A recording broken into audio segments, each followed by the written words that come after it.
And this is actually perfect. And this is actually a good segue. So what I wanted to do is objections. It seems like a lot of people are interested in objections, right? How do we overcome objections?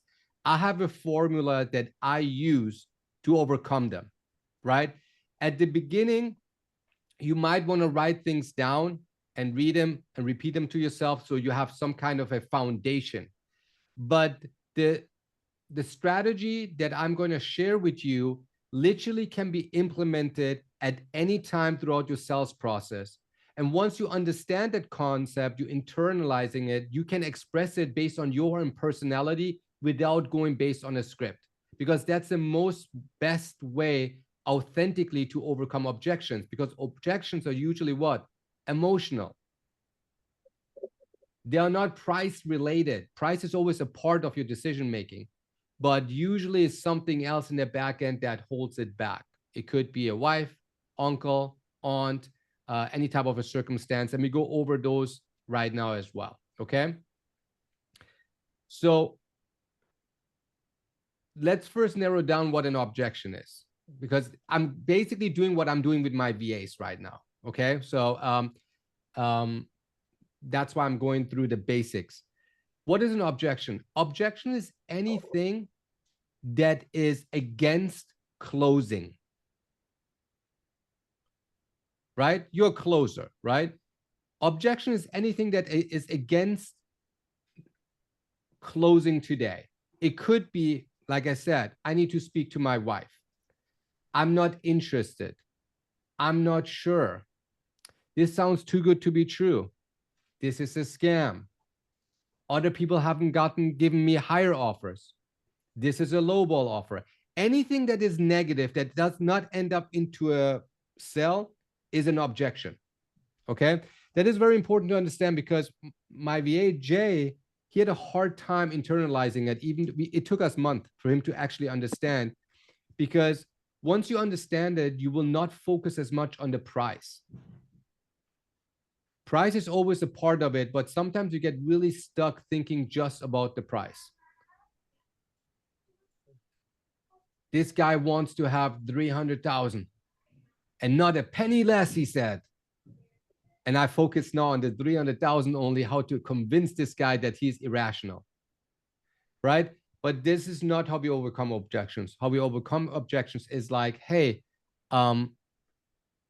Tina, I appreciate you sharing with me what you're looking for, right? I appreciate that you being transparent with me. That makes my life so much easier. Price to the side for a moment.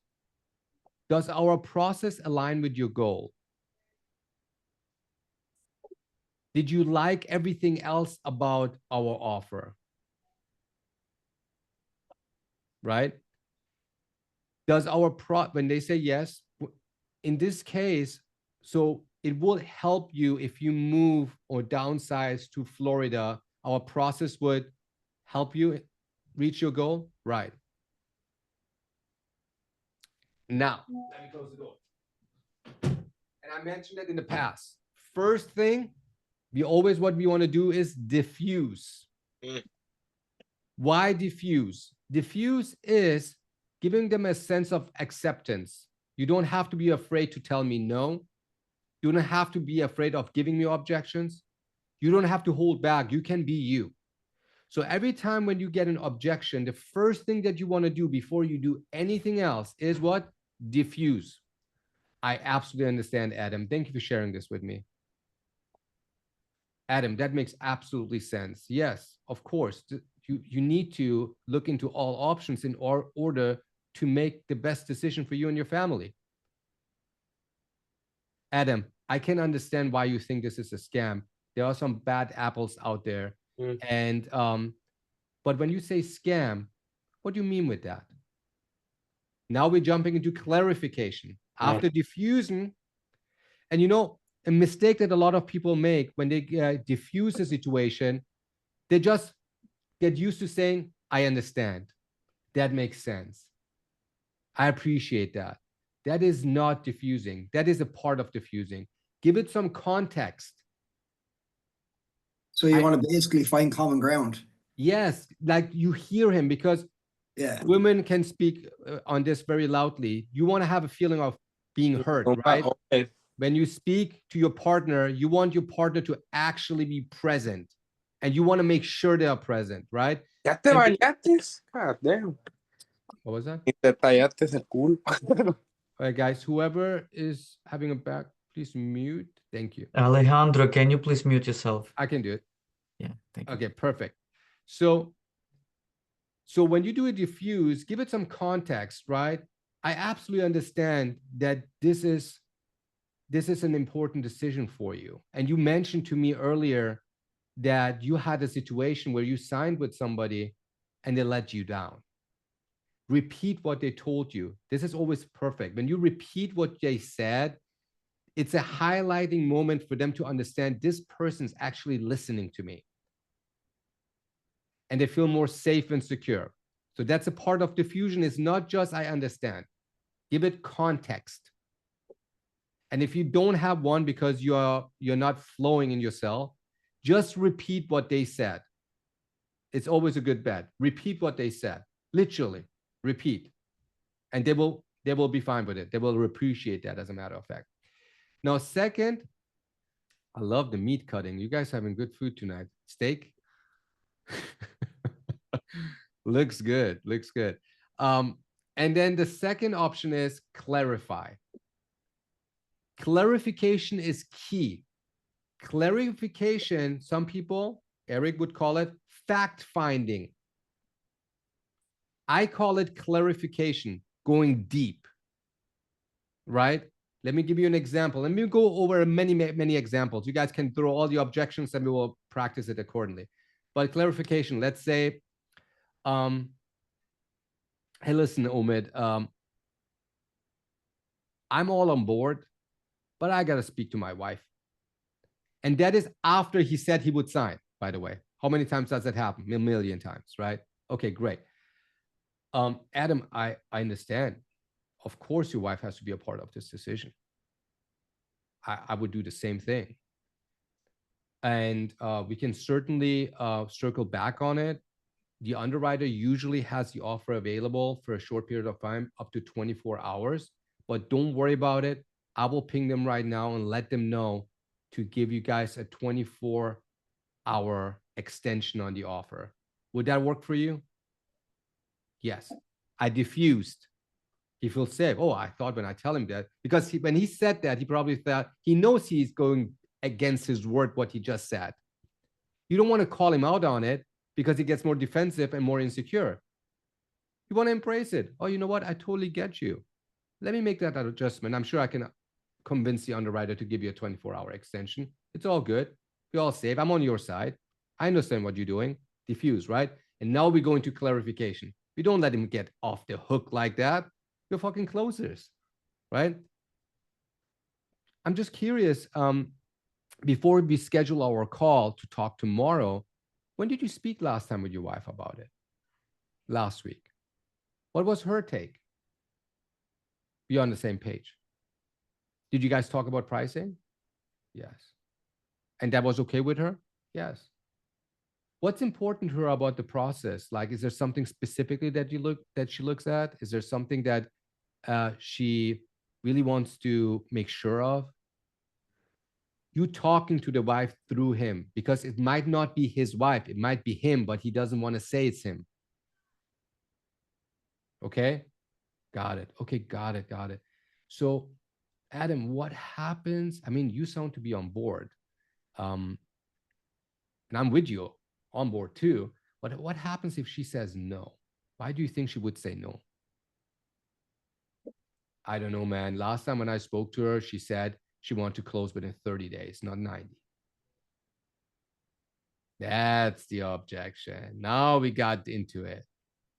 So the clarification process is you digging in deep, trying to extract what this guy is actually talking to, regardless if it's true what he says, the forefront is true or not.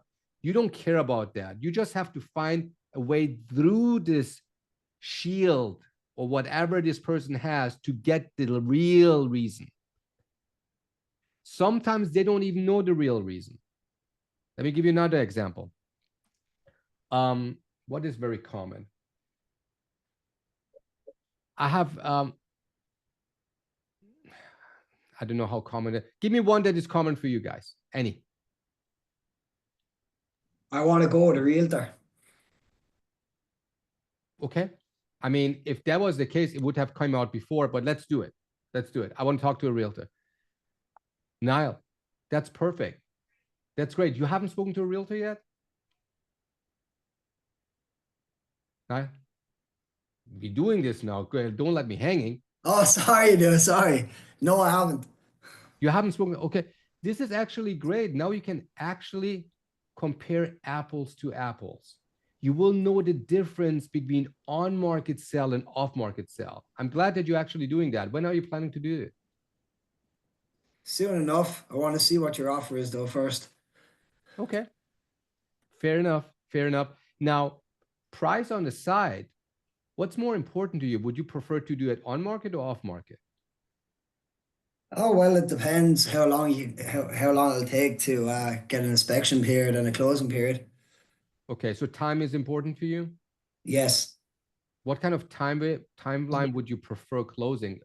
Rather on the faster side, or would you like to extend it to a longer period of time?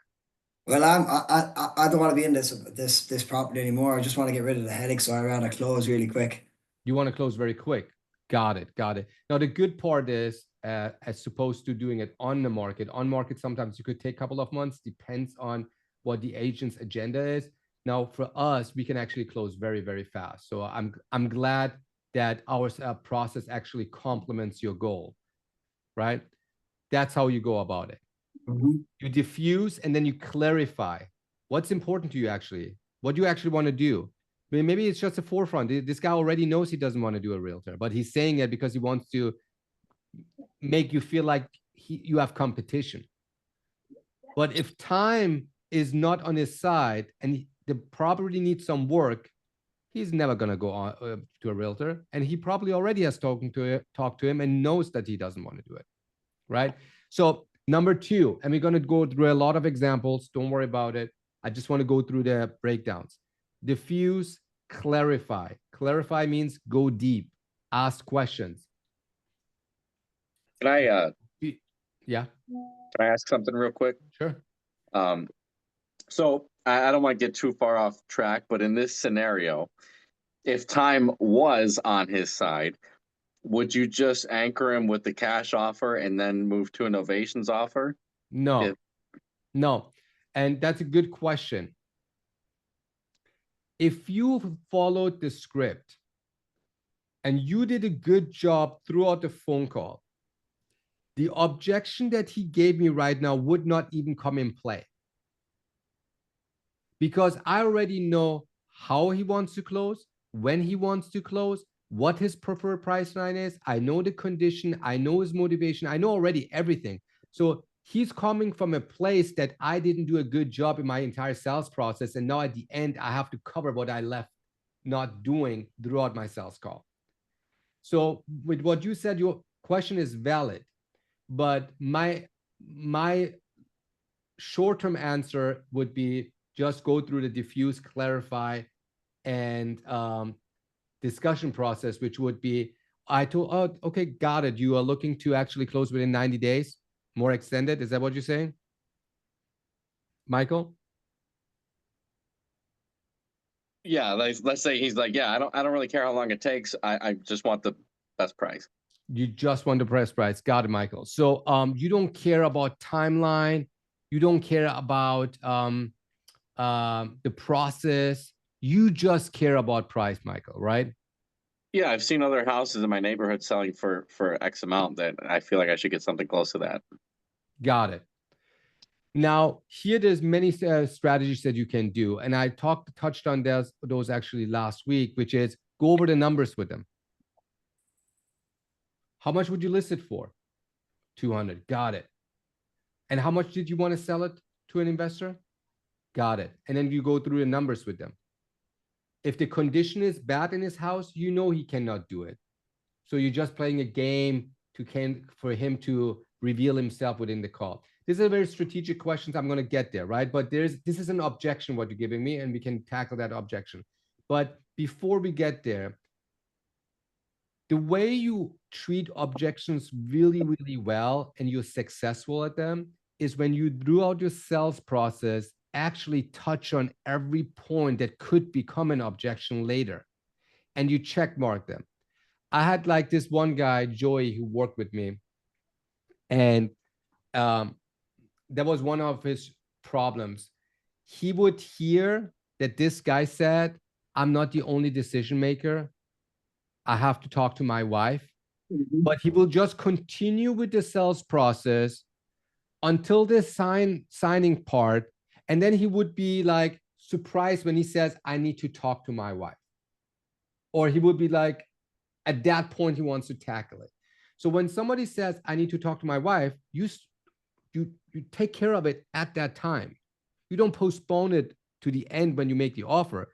Because at the end, when you make the offer, that's the bullet, the one bullet that you have that you shot, you want to be a sniper. And when you shoot that, you want to make sure every objection is already taken care of. Okay, that is very, very important in order to really be effective with these objections and rebuttals. Okay, so that's a long-term answer. And the long-term answer is actually the better solution. And we're going to go over more and more objections, and it will help you in terms of if somebody says, I actually don't care, I want just the price. So number one, what was this? Diffuse. Number two, Clarify. clarify, go deep. And now number three, once you did diffuse and the person feels safe, once you did clarify and extracted the information, the intel that you need, now you discuss your solution. You discuss what you have to offer. You discuss how you can actually make this happen for the seller. A lot of people make the mistake, they start with the discussion right away when the objection happened. Your offer is low. You probably cannot even close. No, our business is this, our business is that, our business is this. You're going into discussion of justification right at the beginning. You already lost the game, my friend. Right? You first diffuse it. You clarified what you mean with scam. What do you mean with low? To what do you compare our prices to or with? Where did you hear it? Who said it? When did they say it? You can really go deep, guys. I think those people that have heard me in the call, you always said, you guys said a couple of times, you like how deep I go. That's why I go deep. And it comes natural because I always focus on diffuse, clarify, and discuss. So I'm not having a premeditated answer to all these things that they do. I just think about, oh man, you got to clarify. You got to clarify. So I don't allow myself even going into discussion. Go ahead. When you're doing that, Oma, then you're changing your tonality too, right? To match the energy in the room, right? Yeah, depend on the person. If the person is aggressive and very loud, depending on how I read him, I try to match it. So he doesn't think I'm a pushover, because usually those people, when they think you're pushover, they push you more down. You have to kind of push yourself up for them to see like, okay, we can see eye to eye. But if an old lady is talking very low, you know, and she's more slow, you want to match it to them so they feel secure. They don't feel like you're just telling them things and want to move on, because their kids already doing that to them. Everybody else is doing them to them. They don't feel comfortable with them. That's why they're talking to you, or else they would have said to their son or daughter, take care of that for me. I don't want to do it. Most of them do it on their own. Why? Because they don't get along really with their kids. I mean, if I'm 65 and I have no clue about the market, if I trust my kids, I'm going to have my kids do it. Why would I put myself in this position of a headache? But if I don't trust, or there's a distance, I'm going to do it myself. And at that point, I want somebody that actually listens to me, because nobody else does, because I'm old, right? Everything I do is not right. Right? Sometimes I feel like that with my kids, they're like 6 and 5. They were telling me a story in the car. I was like, I cannot keep up. I don't know what it was. They were telling me a story about all these characters. I couldn't keep up. I just couldn't. Anyway, so the discussion point, which is the third part, is now you are talking about yourself and what you can do, or the solution that you have to their to their situation, whatever that situation is. We can pull an example. That example could be we want to close on another property and we don't know where we're going to move yet. How many times does it happen? Quite often. And before we make a decision, we want to find that place. That's an objection. So do you diffuse? Totally understand. That makes sense. Yeah, I would feel the same way. Clarify, where do they want to move? What do they prefer? What's the timeline? Now you're digging deep on the moving process. You get all the intel. Jessica, I absolutely get it. Now, we work with a lot of homeowners discussion, third party. We work with a lot of homeowners that actually go through the same process. They're looking to acquire another property while selling their property that they're in right now, and they need the equity in order to transfer the funds into the new property. Now, we are very well experienced. We will work with, like, I would say 80% of all the acquisitions that we have are similar to yours. And the best solution that we came up with, and it's complementing a lot of these homeowners, and maybe yours as well, is we can close simultaneously. We can be very flexible with our timeline.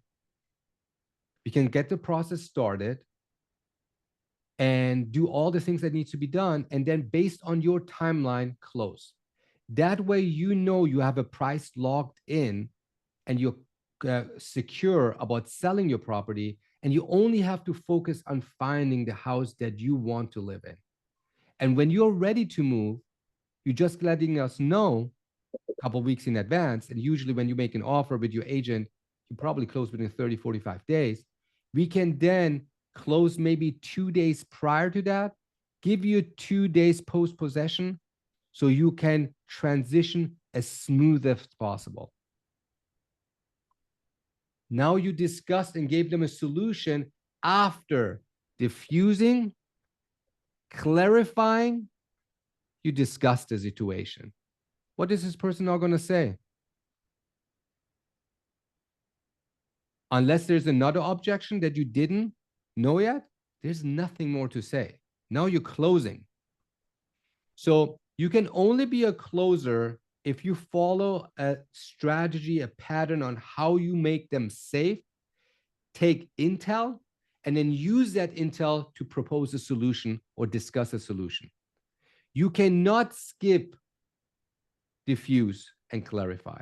And most people skip diffuse and clarify. They just skip it because they think just about the price. They want 300. What? I'm going to tell them the underwriter. I'm going to go back. That is just the really, really basic. And here's what I'm going to tell you. This is very important. I learned that myself, and my VA is learning that now too.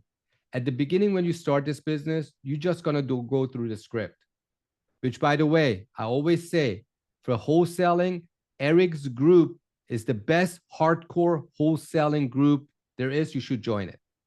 Okay. But at some point, you have to make a decision for yourself.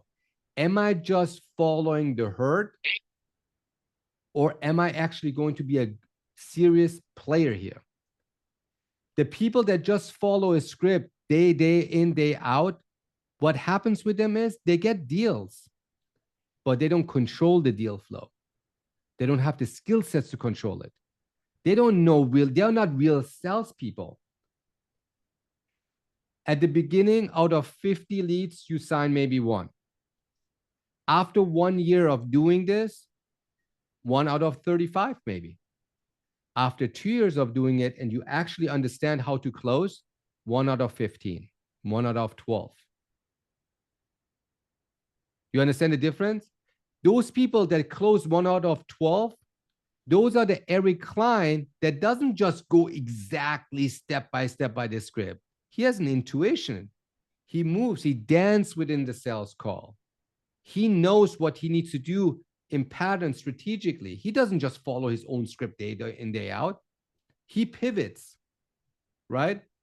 And if you want to be there, you have to think about it that way. You cannot just follow a script day in, day out. Do it for the first 90 days or 6 months. So you get really used to it. But after that, you got to pivot. You have to understand you are not a real estate person. You are marketing and a salesperson. And you want to make a decision for yourself. Do you want to be an acquisition manager, or do you want to be a closer? Not a wannabe closer.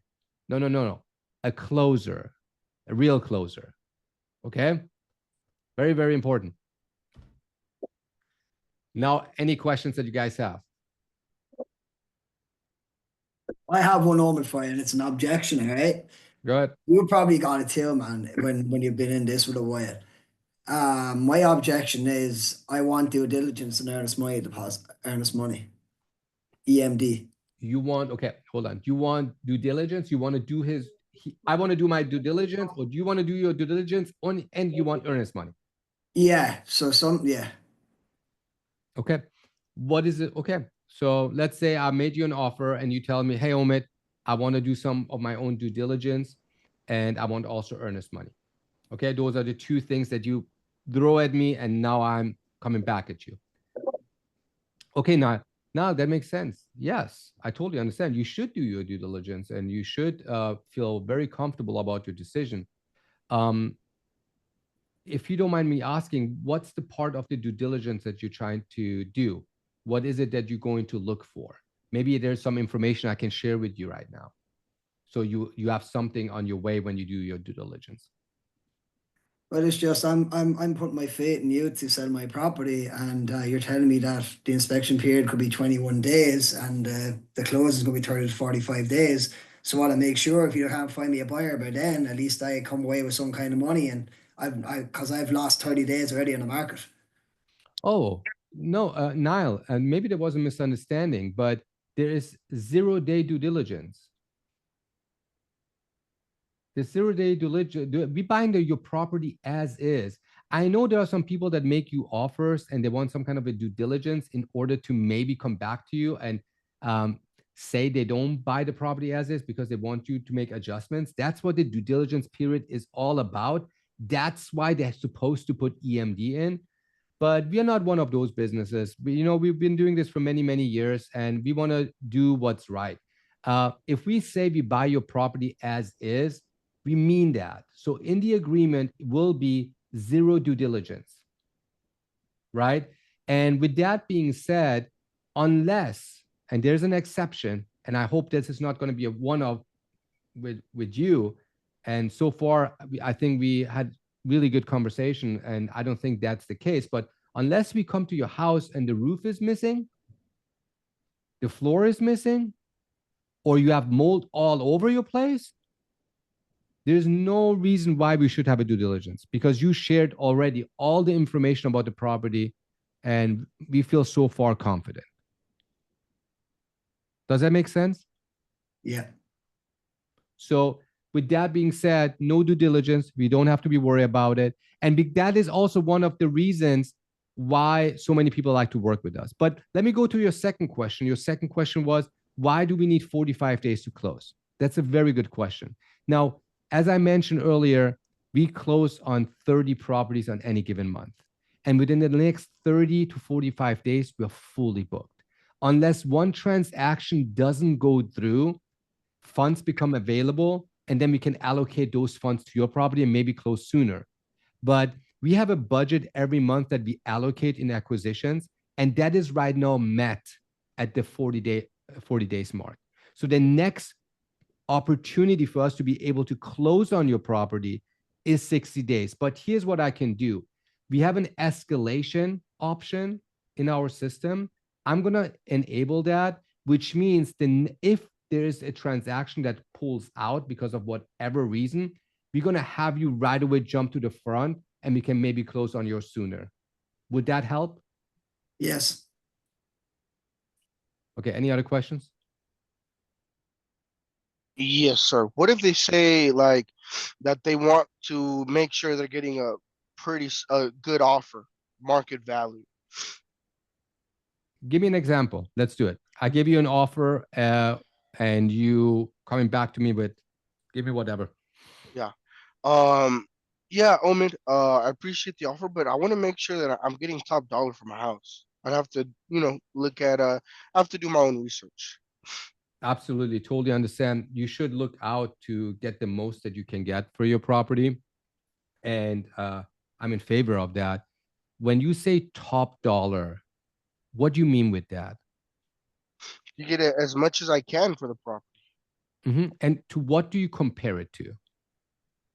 Well, right now, nothing really, but that's what I'm saying. I want to make sure I look at the Mm. market, see how Mhm. much I get, see what's the most I can get.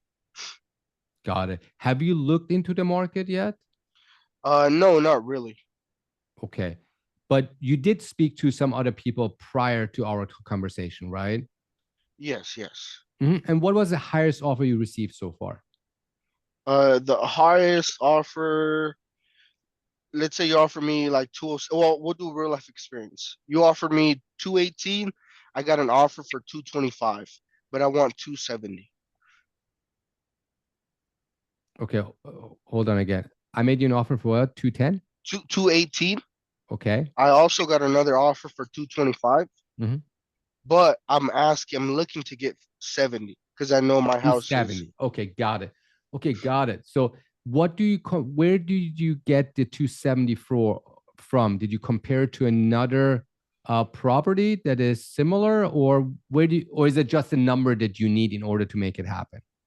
uh it's a number that I need in order to make it happen. And that is because you're looking to buy another property and you need that equity in order to make that happen. Is that why? Yeah, exactly. Yes, sir. So there's two ways you can go about this, Marvin. And I'm on your side. I'm going to provide you as much value as possible in order for you to make the right decision for you and your family.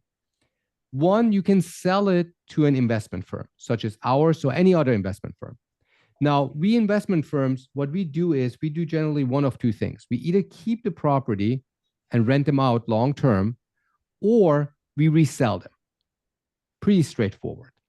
In order for us to resell it or rent it out, there needs to be an opportunity for us to make a little bit of money, or else it wouldn't be investable.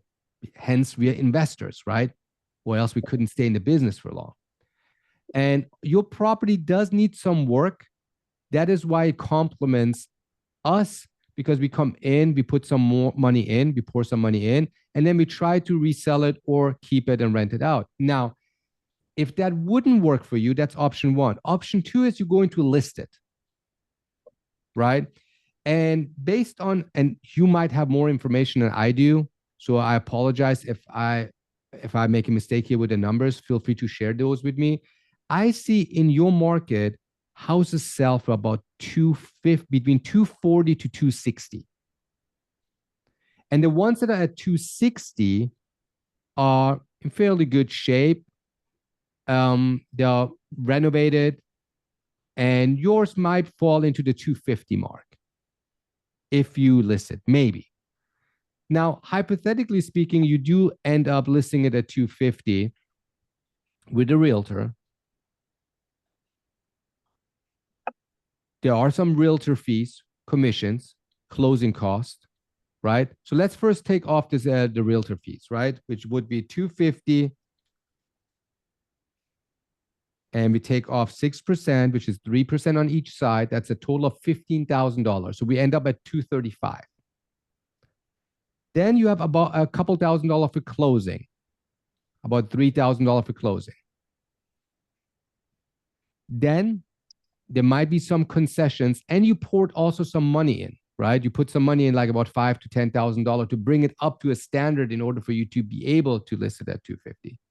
So it is possible that you make maybe about $5,000 to $8,000 or $5,000 to $10,000 more after fixing it, listing it, waiting and hoping that somebody's going to give you exactly what you need in a perfect world without any concessions.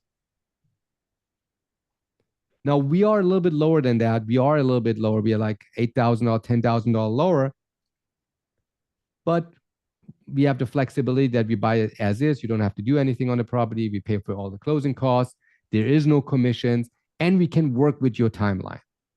So you are not rushed if you don't want to be rushed. Or if you want it to be faster, we can maybe work with that with you as well. Does that make sense? Yeah. That was now a long explanation, but you have to go with them through that process. And by the way, if you just tell them about it without calculating the numbers, they won't get it.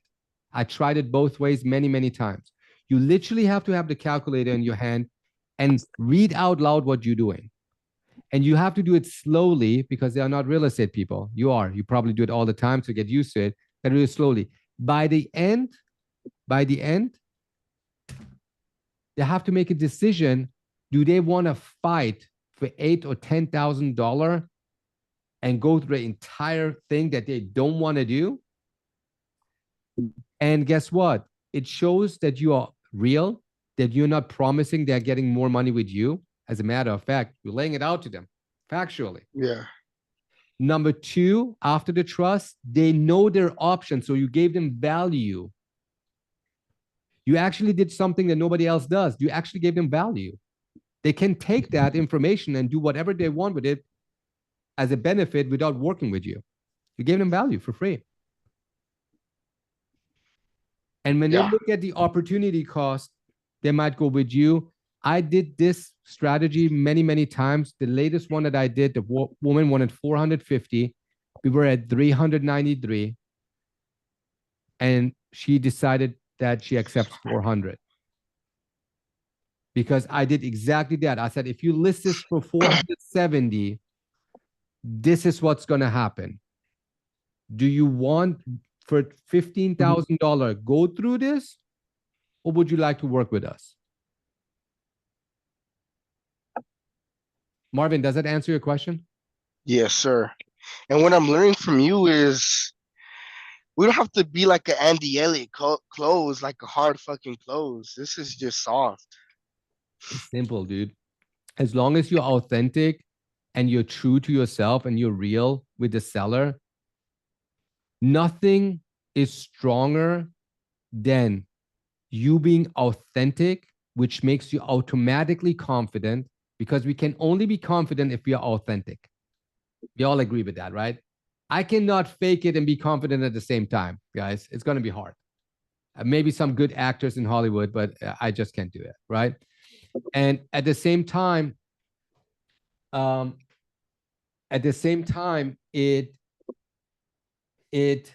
second one is listening.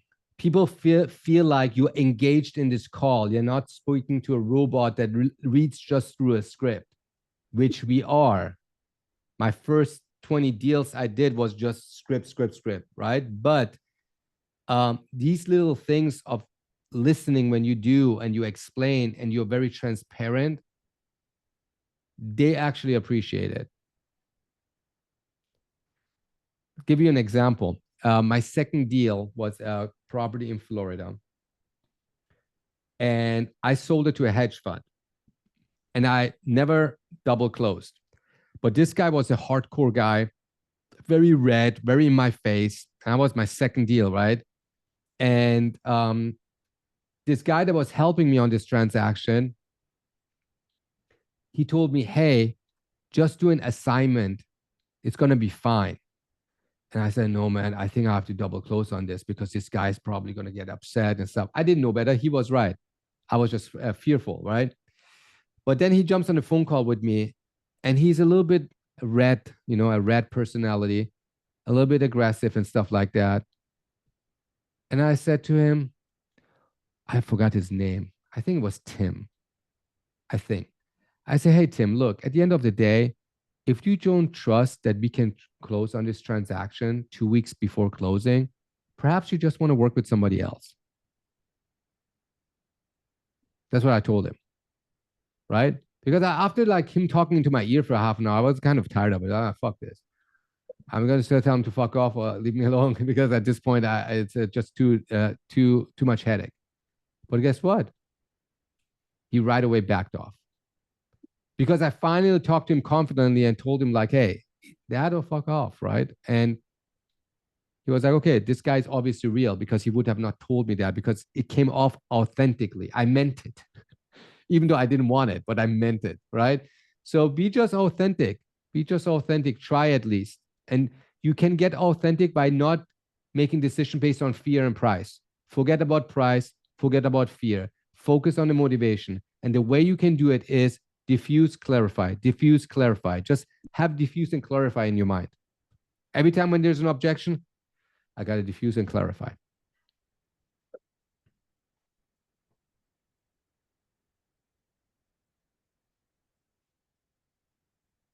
Niall, did you want to say something? Yeah, so that was actually a very good question, Marvin, dude. Honestly, I think that helped out a lot of people in this group, dude, because that's it. Really, it does always come down to price, and you're like, oh, can I wedge it up a little bit more, and is it going to take money out of my profits, and it does. It's a very good question. I gotta give that to you, Marvin. So I'm asking you, Omid, when you're saying like go down through the numbers with them.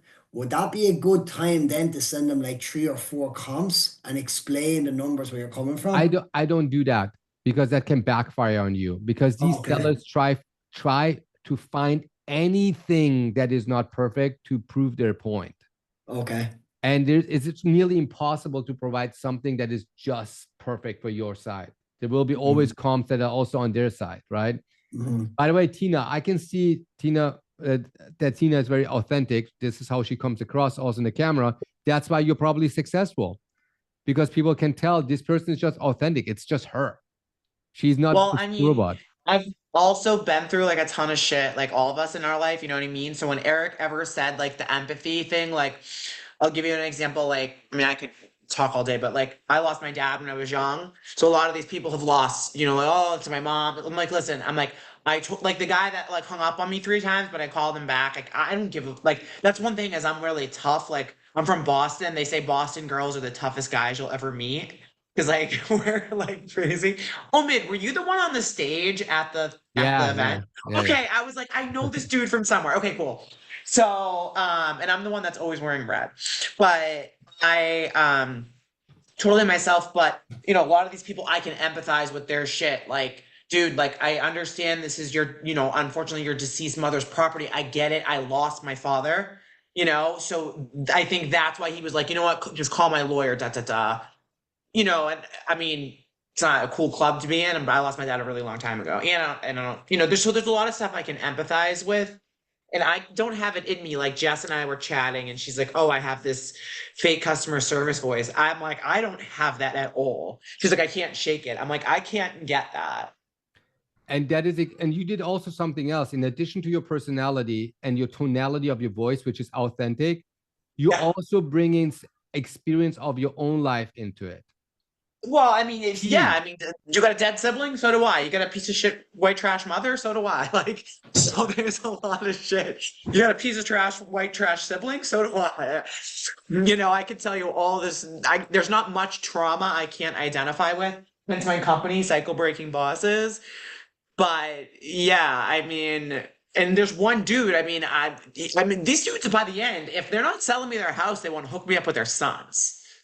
And I'm like, So the fuck you don't. That's the worst thing you can do. number one, you should be more active on social media. If you're not already, you would get probably a ton of people following you. That's number one. I can tell you already.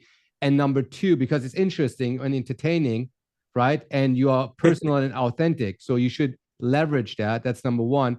But number two, these third-party stories, which to Tina's point, are really key. I do that quite often too. This guy says he was in Hawaii. I tell him my experience in Hawaii. This guy says he's just came from Europe. I tell them my experience of Europe. They tell me they have kids. I ask them, and they're older. Oh, great. What do they do for work? They do this and this and this. So you must have done something, right? Can you give me some tips? Yeah. No, Right? for sure. And there's this one guy, not to like get into it, but I was talking to this guy. He just retired. I'm actually my buddy Ben. I'm gonna probably call him late tonight on a fucking Saturday night. He's retired, and I was talking about my stepdad. He's like, I work, da da da. And he's like, all he did was work, and that's all my stepdad did was work. So I said to him, with my stepdad, I said, but obviously he was trying to escape being at the house with me and my mom, and he goes, well, that's just it. He goes, that's why I always worked. It's the only place I felt seen. It's the only place I felt this, da da da. So that goes into another hour conversation. He says he gets these calls all the time, but I guarantee he doesn't forget my call. Yeah. You So, wanna you know, because I review. took the time to talk to him about why he always worked and how, and then he starts telling me about his childhood trauma that I still wouldn't repeat just because I'm not like that, but his personal, like his mother and childhood trauma, like getting Yeah. into that, you know? So And I guess my ability to spot that will help me with this, I think. 100%.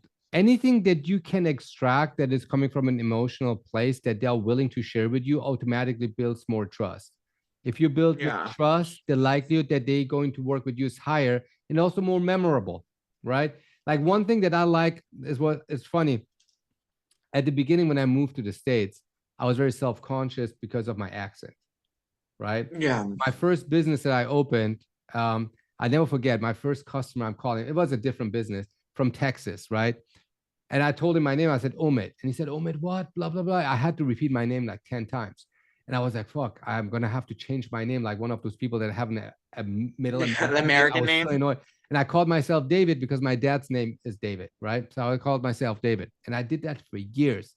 People, friends that I knew me as David, and they would call me David and call me as David. It was just my second person of me.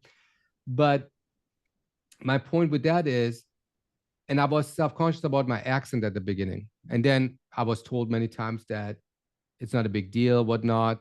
And when I started this, what I noticed is that when you have an accent, and your accent can be strong too, but you come off as somebody that is confident and knows what they're talking about, you become now memorable. So my accent is actually it's like one of my secret sauces, because when they talk to me, they right away know who they're talking to because I don't sound like everybody else. Right? So sometimes your disadvantages can be very much your advantages if you just know what you're doing and you're coming from a place of confidence and authenticity. Your, things that you think that could hold you back could be very, very much also just your edge in the game to be memorable or also more trustworthy. So any other questions about objections? We can do some examples. We can go into other things. What do you guys want to do? So I don't have a question about objection. Or you go. Go ahead, I'll Jimmy. just say, Jimmy, I'm gonna be really quick because in the past couple of weeks, my biggest objection I couldn't overcome is actually people telling me, no, I just want much higher price. I want to have the highest price. And I'm like, okay, let's put a price aside, and I got lost. I started asking some weird questions, and he's coming back and saying, no, I just want to find the highest offer. Or like, I want 450, and we're giving him offer for 360. I'm like, okay, that's too much of the gap. How I can narrow the gap, how I can convince, and they're like stuck to the price. That's it. And I couldn't figure out how to move them off the price. Two things. Number one, your sales process. The fact finding, the intel that you collected was probably weak throughout the call.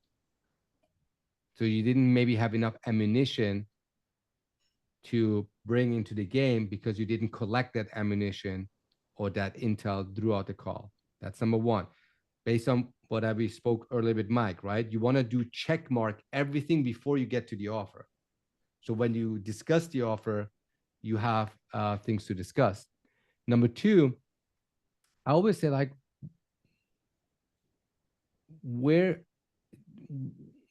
if they have a price, what do they compare it to?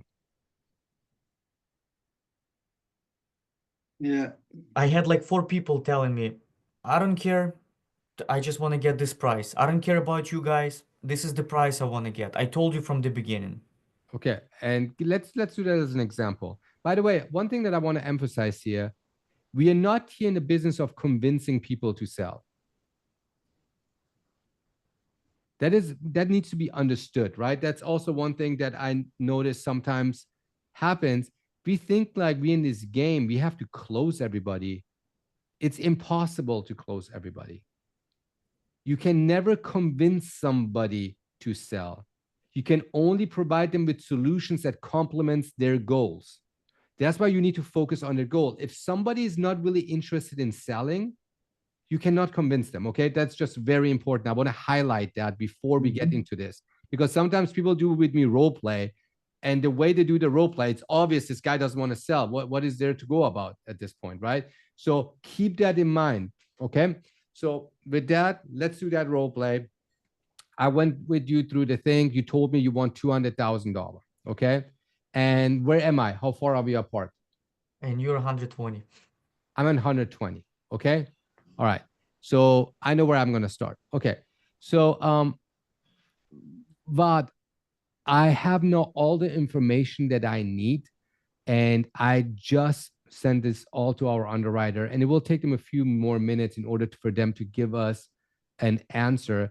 And a part of my assessment or my data collection here is I look in a bird's eye view what houses are selling for in your area, right?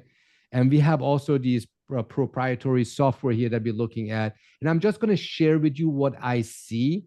This is not an offer, but this is just me sharing with you what I see, okay? Because I'm not here in a position of making any type of an offer. So I see that houses that are, there are two types of houses that are being bought by cash buyers, institutional cash buyers. One here starts from 90,000 to 110,000. And these houses are houses that are very, very distressed. Your house does not fit into this category. And the other category of purchases are between 110 to $130,000. Those are houses that need a little bit of work, not too extensively, but they do need some work done in order for them to basically either flip it, resell it, or do what they need to do with it. Now, where do you think your price, your asking price, fits in this? None of them. I think it's much higher. And perfect. I'm and glad you mentioned that, because maybe there's something that I'm missing. That's why I want to go over these with you. What are you comparing it to? I would like to see it on my screen so I can give it to the underwriter so they come at the price that you want. I mean, to be honest, I don't care what you're gonna compare to. This is the price I want to get. 200,000. I need this money because I need to cover a bunch of expenses that I have, and I need money for the down payment for my new house. If you can come up with the 200,000, listen, I don't care what other investors are buying it in this area. Okay. Would you care what other homeowners such as yourself would pay for a property like that, not investors? Yes. Okay, how much do you think they would buy it for? Let's look at the comps of how much they pay for it, right? I think that's where you're going right now. Where do you compare that number that you're saying that anybody would buy that is not an institutional buyer? So I can send that to them, because I think this is very important. But you're right. If that number is out there, I should send it to the underwriter so they can come up to that number. I'm looking right now in the bird's eye view here. That's just what I see. But again, it sounds like you know something that I don't know. Do you have an example? I mean, there are some houses are being sold for $220,000, $230,000. Maybe there is a little bit of work that needs to be done on my property. It's very minor, nothing. It's gonna cost you like 15,000, maybe even less. And yeah, 240 in this area. 240. Okay. So I'm looking right now here about, and I see the latest house that sold here was 2 months ago for $175,000. I want to show the underwriter the 240 that you're mentioning, but I don't see it. And if they don't see it, it's going to be hard for them to come up with a number, right? Because they don't have anything to comparing it to. That's just the essence of real estate, unfortunately. If I could give you the 240, but I will do it in a heartbeat. So, but here's what's happening. Look, either this person is interested or not interested. If he's interested, he has to justify his price. Okay. You are closer. You're not a call center, customer service support that is sitting to make somebody feel appreciated in a call. You are closer. You appreciate, you respect them, but also you have to respect yourself and your time. Is this person actually interested in selling? And this one, I thought about many things that you said. I was like, okay, you said you need money. How much do you owe in mortgage? Maybe it's a subject to deal. Right? Maybe that's why he needs 200,000 because he has zero equity. Well, that changes things. Let me take over the mortgage and give you the $30,000 equity that you need. Then I can buy it at 200,000. Yes, at that point I can. So when somebody answers like that, there's many ways you can go about it. I kept it at the cash offer thing because I didn't want to throw you off. That's why I just did the cash approach right now. But even if you just think about the cash approach, you need to understand why this guy needs 200,000. Right? That's what you need to understand. So I would have went on to say, okay, there's no comparison what. I will just mention to them that that's what you believe, even though we don't have anything to compare it to. Let me ask you this. You said you need that money for a down payment. How much equity do you have currently in this property? Okay. 70,000. 70,000. Okay. So you owe approximately 130,000.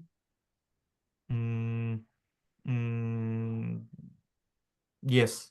Yeah. If you want 70,000 and you want to sell the property at 200,000, that means you owe about 130,000 plus minus. We don't have to be exact. Is that right? Now I understand you, Bod. I'm with you. I'm totally with you. Obviously, you need to sell it for that price or else it just does not make any sense for you and your family. How else are you going to buy another property? Diffuse. Diffuse. Because he's just like that because you haven't diffused his, whatever is going on in his head, right? And now you clarify. So what is the minimum amount you need on equity in even actually being able to buy a house? Did you look into other houses? Now you're digging deep. You took the price off the table and now you're digging deep into the motivation. By the end of this, price is not anymore a subject. It is still a subject, but price is not just a number that does have no meaning. Now the price has a meaning. And now your solution has to complement the motivation. And now the price may be adjusted based on the solution that you find for him. You could have maybe even said, listen, now I understand that. Maybe we can give you more than 200. Because if equity, let's say sometimes they have equity that happened, guys. They have equity just 10,000, 20,000. And you know this is a deal, even if they get 25,000. And because you didn't go deep, you didn't ask the question. And now you go deep and you realize, oh my gosh, this guy just needs $25,000 to go. Here's what I can do, Bud. I can let the underwriter know exactly what you just shared with me. And what they told me is, or I told them, and what they told me is, they can actually, if you move forward today, give you $205,000. We can give you $25,000 cash, all your equity at closing within the next 30 days, and we can take over your mortgage and all the responsibilities with it. Boom. Now all of a sudden you found a solution to his problem. So that's what I mean. You need to diffuse, clarify, dig in deep. Why the 200,000? Are you a drug dealer? What's going on here? Why, right? And once you diffuse and clarify, then you get into discussion. What you try to do, you try to get into discussion right away because of his $200,000. You have to find ways to diffuse and clarify. And you can repeat yourself. Don't be afraid of repeating yourself. And always blame it on the underwriter. You are always on their side. Look, and what I always do is, I must be missing something. I must be missing something. Literally, you're missing something. But instead of telling in your head you're missing something, you can say it out loud. Jessica, I must be missing something here. Maybe you can help me, because I have to relate that information to the underwriter, right? You're giving a feeling of you guys have a team. You're working together in order to convince the underwriter that our price, $200,000, is justified. Not his price, our price.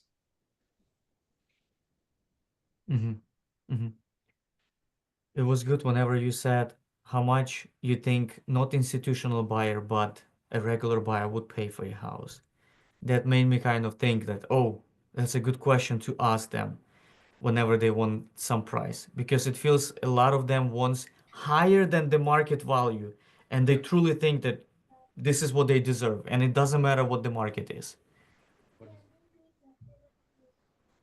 Yes, like 40 minutes. And then we play Uno. I'll come in a little bit. You want to come and say hi? No. You sure? Okay. So diffuse, clarify, discuss. Jimmy wanted to say something. You said something quick and we talked here for 1 hour about. Jimmy, go ahead. Yeah, so I actually also agree with you. That's something I was going over with my VAs, is that we're not in the business of convincing. Don't try to get them to say yes, they're interested, because it's gonna waste my time and their time. They're gonna, talk to this guy for 10 minutes because they're trying to convince them. So I agree with you on that as well. But my question was, how do you vet buyers when you're trying to dispo a deal? So my main exit strategy is novation. So, but if I do go after investor and buyers, I always ask, I'm very basic. I don't have Tony has a system and process in place that he goes by. I don't do it that way. I basically just say, like, how many deals did you close within the last 6 months? How many properties do you own? How do you get your money? Hard money lender, conventional, or do you have cash? Do you need to see the property? Okay, why don't you go and look at the property before making an offer? No, I want to make an offer now. Yeah, but why would I lock myself in and just be stuck with you because you don't want to look at a property first? If you're really interested, go and look at it. Yeah. They hate me usually when I say that, right? Because I don't want to deal with wholesalers. If you're really interested, go and look at the property. And once they look at the property, $5,000 non-refundable. I'm not going to do $5,000. Okay, goodbye. Let me know when you can. Okay. Yeah, because I got caught in a situation where, like, for me, when I could, show proof of funds, so why can't any other wholesaler do that as well? So I kind of asked for proof of funds, but I know that page where it's just a page where, oh, I approved. I want to see their bank statements. That's something I kind of asked for. Do you ask for that? You don't, so you just don't even ask for any of that stuff? You can, and it's always good when you have doubts to do that. I think you can get a lot of information already out very early when you're on the phone with them. When somebody messages me that wants to buy a house, I call them. If they don't pick up, it's a red flag for me. Okay. But I'm not saying like if something is wrong. When I say it's like a red flag, you just message me about the house. If you really wanted, you picked up and I call you. But then when I get them on the phone, I'm just very straightforward, right? That's my personality. I'm just, hey, I appreciate you being interested on this about this property. We have a few people that are interested and are planning to make a decision within the next 24 to 48 hours. I already have I say it to everybody, by the way. I already have 2 offers on the table, and I'm planning to make a decision within the next 48 hours. Why do I say 48 hours? Because I know this guy might need 48 hours to see the property, make a decision. Yeah. right? Okay. Because I also want to put some urgency. How hot are you on this? Yeah. Or just you, or your wholesaler trying to waste my time? So, right? So I said, hey, I already have 2 offers on this. They're very close to asking. And I want to make a decision within the next 48 hours because in my process, I always want to give everybody the opportunity once they submit an offer of 48 hours, and I want to make a decision by this Friday. You put right away boundaries and statement in place. Yeah. You have any questions? Okay, you answer all the questions. Mhm. Have you seen the property? If they haven't seen it, I encourage you to go and see it. Oh, but I can't. I'm there and there and there. Okay, do you have somebody that can see it for you? No. Okay. If we send you pictures, can you feel confident enough about the pictures to make a decision? No? Maybe not the right thing for you. When are you coming back? Monday. Okay. Well, I might be able to wait until Monday if I think you're a strong buyer and you're really interested. You want to send me some bank statements? Now you ask for it, Oh yeah. right? Okay. To see if Yeah. this person is real. Because at this point, you're putting pressure on them like, hey, if you want it, let's do it. Don't play games with me, right? Yeah. Wholesalers usually break down throughout this. Yeah, and I kind of stood on business on a couple guys right now. Asked for all their big statements, honestly, every single one. I just asked for them. One of them only got back to me. So once I had that, they Because just some people don't like it. You know, some people don't like to do bank statements because Yeah. it shows also like incoming and outgoings. If they don't Yeah. send you just the first page, honestly, I wouldn't like that either. Yeah. But what I also do is I've asked very straightforward, Vad, are you a wholesaler? If you're a buyer, are you a wholesaler?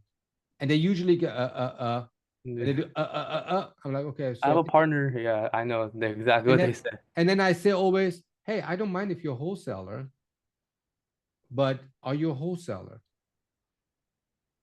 And they say like, I sometimes assign deals. Great, we do that too. Is this Yeah. property for you or for somebody else? For me. What are you going to do with it?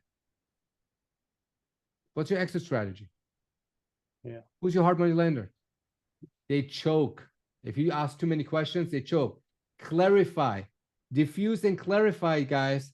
It literally goes in everything. You can do it with buyers. You can do it with sellers. You can do it with everybody. And once you get used to it, you dig deep with Yeah. everybody else. So people start to hate you, by the way, because they realize you just dig deep. They don't like Yeah. it. Like in your personal life, you have people say something and you're like, how so? How this? How that? Yeah. Like, oh my gosh, I just said one statement, you got digging deep. So Yeah. And then one more question I had for you. Do you this is only a question if you do it all. Do you acquisitions and dispo, or do you have people for acquisitions? You said. So acquisition I do in-house.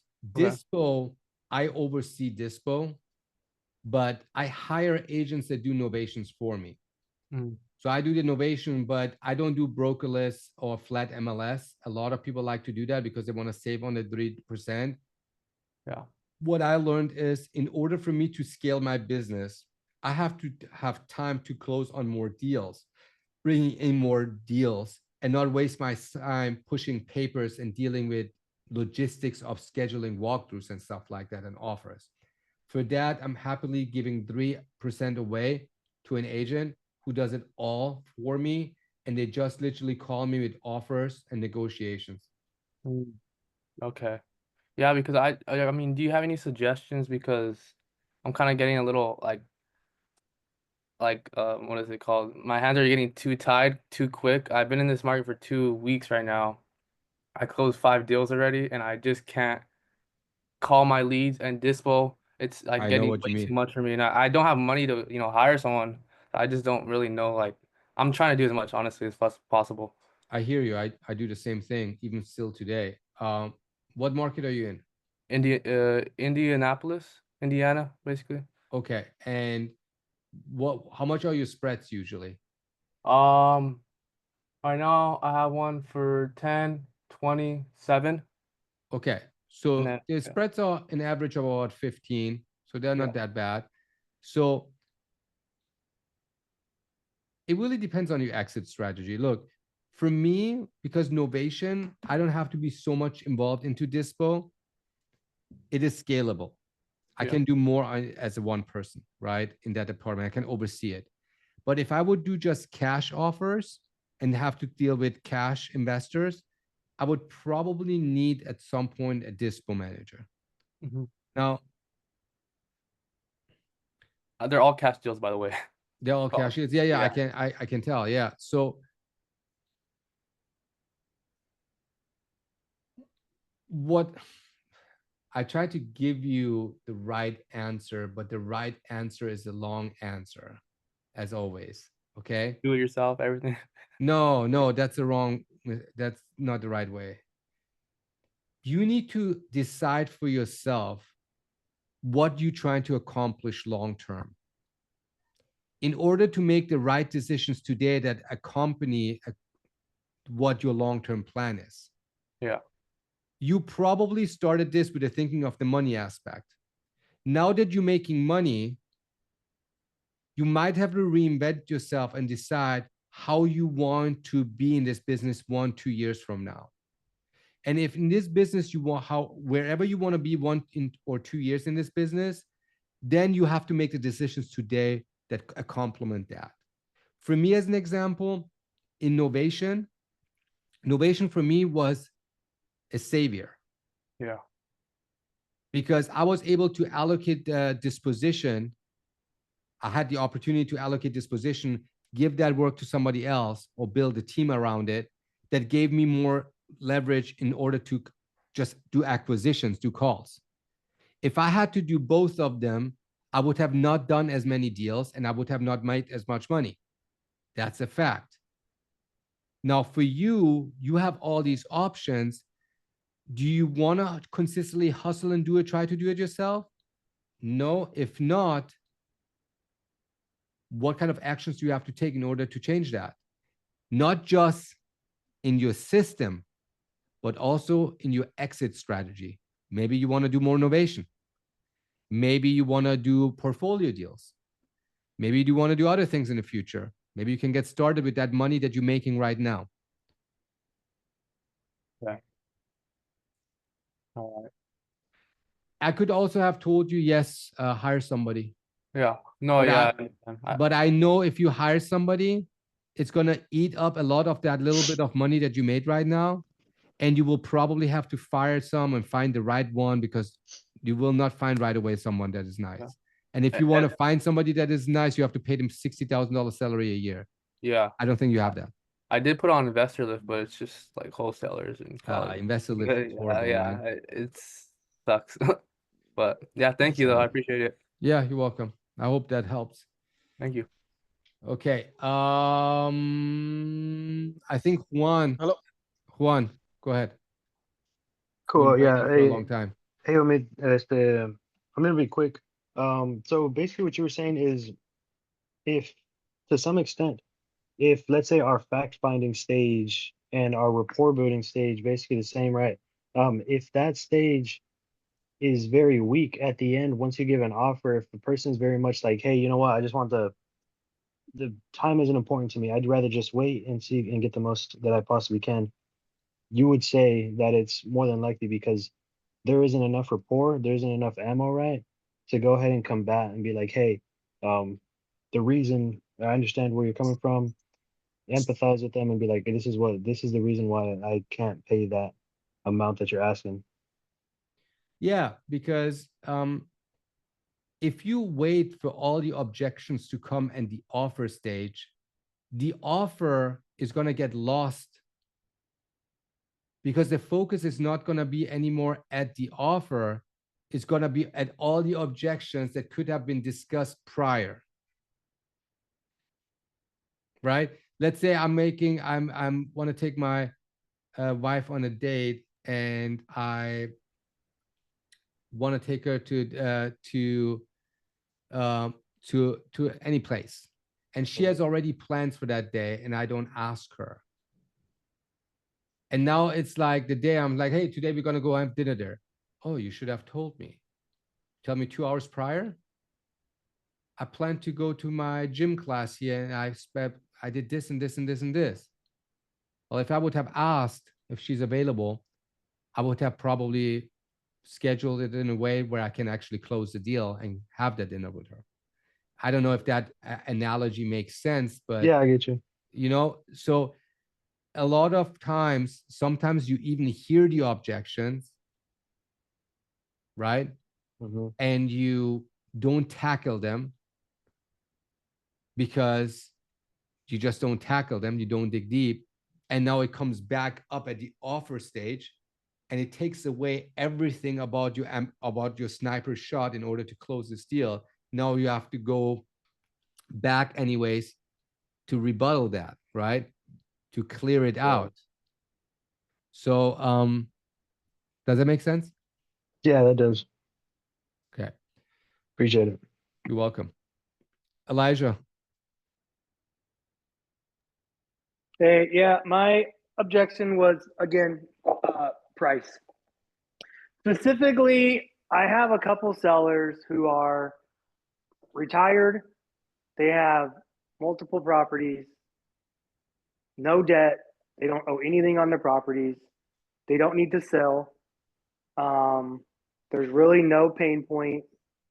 So, and I tried as best as I could to find, objections earlier in the call to figure out what they were.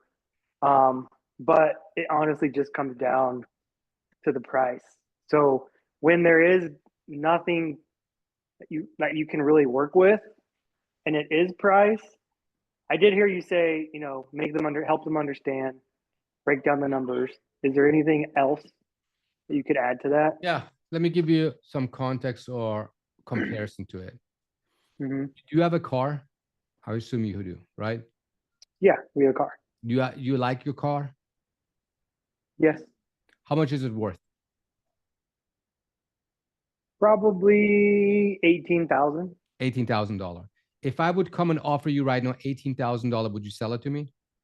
Probably Why? because we want to get a cheaper car. Okay, so you have a reason, you have a motivation, right?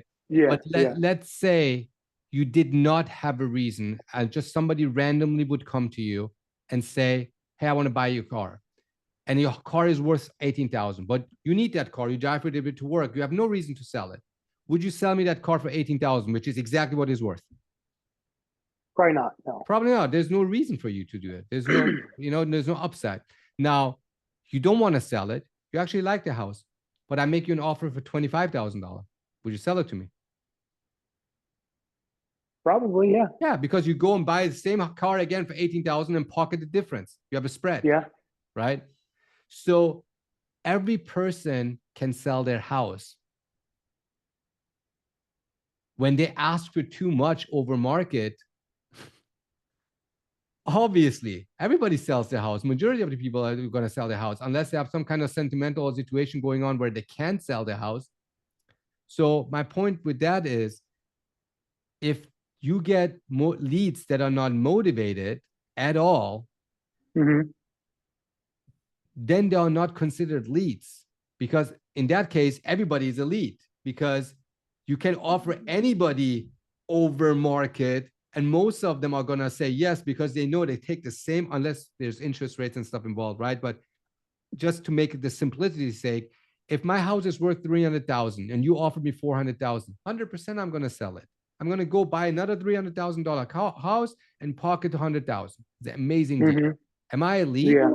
I'm not a lead. I only consider leads this way. A hot lead is somebody that is asking $20,000 under Zillow's estimate. Why is that considered to me a hot lead? Simple. They have access to the internet, most likely. They're most likely, to 90% of these people, have seen the Zillow price. But they admittingly offer asking for less because they think their house is not worth as much as the market is saying it is worth to them. It's a hot lead. 100%. Any day. That is a hot lead. Because now you can leverage their insecurity about their house value and close on them. Much easier. Now, what is a warm lead? A warm lead is anybody that asks $20,000 range under Zillow to $20,000 range above Zillow. They're asking for market. Market means they have a motivation. Why else would they ask? Based on my example with your car, if I don't want to sell my car for what it is worth because I use them anyways and I need a car anyways, why would I sell it for $18,000? The same thing. If a person asks for his estimate price for market value for their house, there's 100% some kind of a motivation in place, or else they would not talk to you for an hour, or else they would not ask for that price. Now, the cold one, the cold lead, the trash lead is asking for $30,000, $20,000, $30,000 above Zillow. They have no motivation. They want over market for a house that is distressed. What are we talking about here?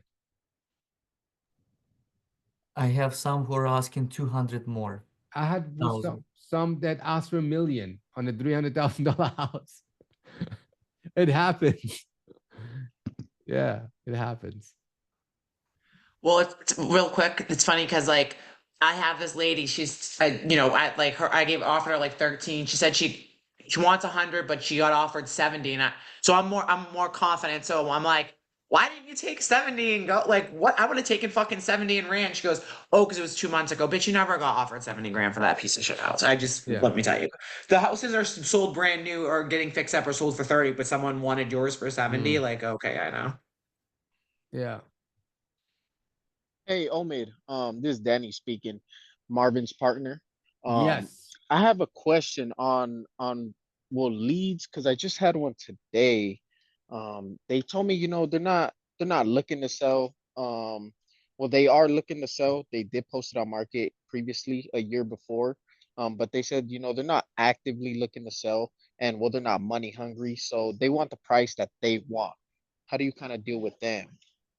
Again, it is the same thing that I just shared. Do they actually want to sell, or are they just asking for a number? If they do want to sell, then you got to dig in deep. Why are they looking to sell? What's their goal?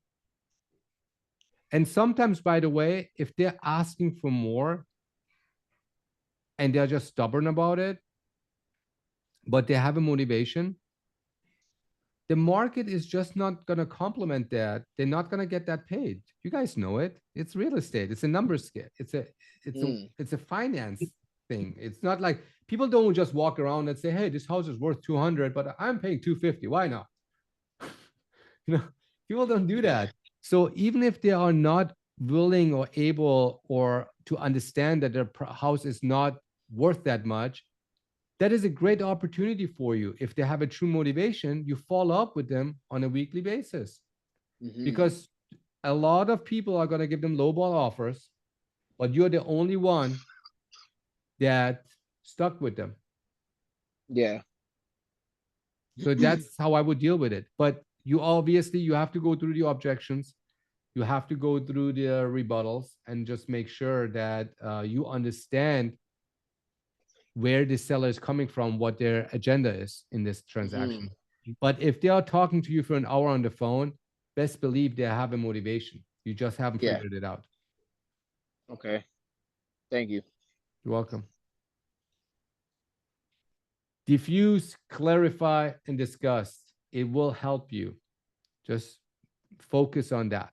Yo, Mr. Omid, before, cool question. So I'm gonna be honest with you. I've been dry for like 2 weeks. And I usually at least get a fucking deal a week. So I'm losing. There's a lot of self-doubt in my head. A lot of issues with, not issues with, well, yeah, confidence. Issues with confidence.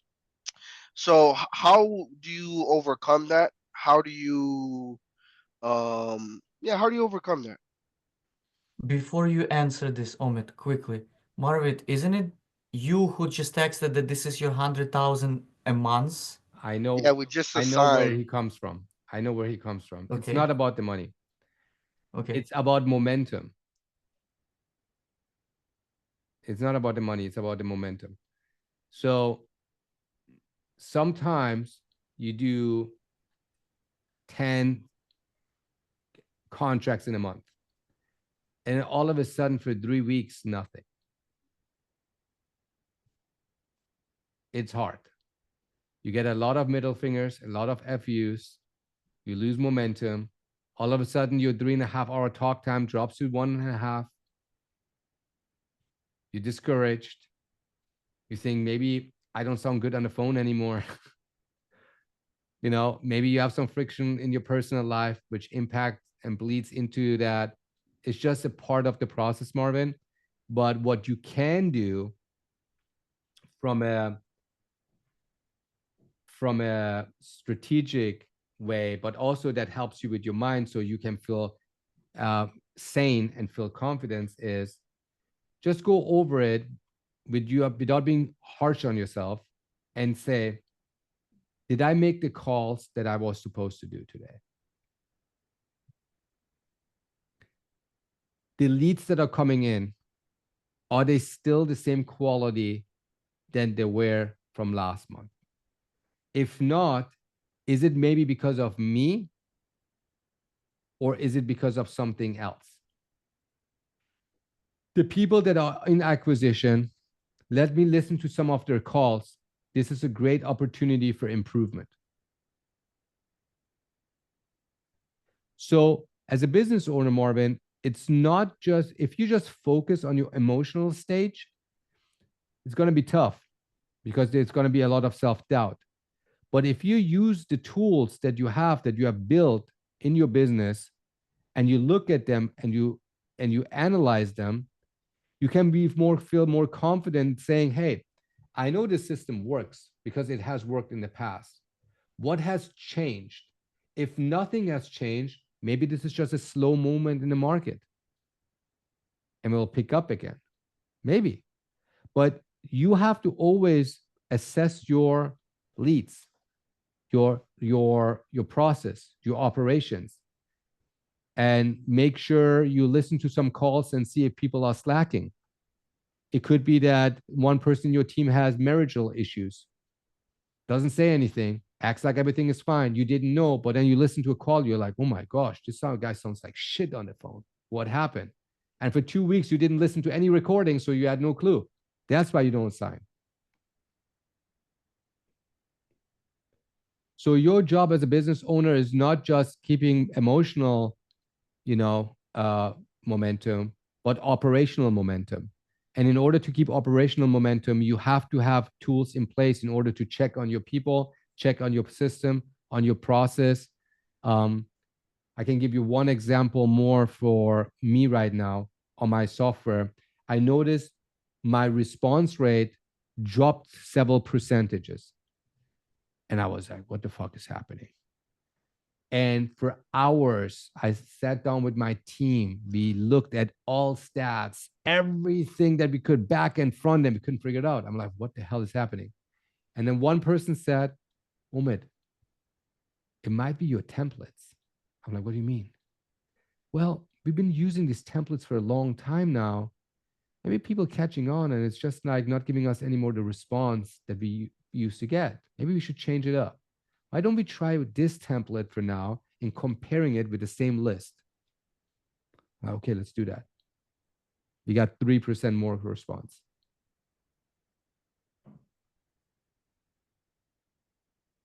% response rate in a campaign throughout the month makes a huge difference in conversion rate.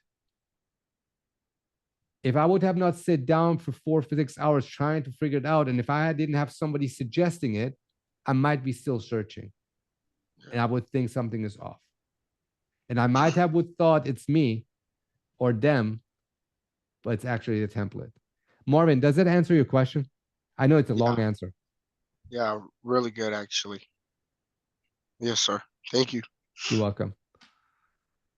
All right, Jimmy. By the way, Adrian, are you there? Hold on, Jimmy. Adrian, you there? Yeah, I'm here. What's up, bro? What's up? What's up? So Adrian and I know each other for a long time. Adrian, By the way, Adrian, I spoke about you like a couple weeks ago.